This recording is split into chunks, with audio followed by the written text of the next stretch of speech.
Hello বন্ধুরা, 1 মিনিটে শিখে নিন কিভাবে হিনু গাড়ির পাওয়ার মোটর রিপেয়ার করতে হয়।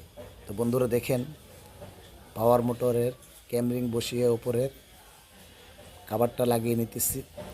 তারপর দেখেন স্প্রিং দিয়ে ব্যাক কাভারটা ফিটিং করতেছি। তো বন্ধুরা, আমার এই চ্যানেলের ভিডিওগুলো যদি ভালো লেগে থাকে, এই চ্যানেলটা একটা সাবস্ক্রাইব করে দেবেন।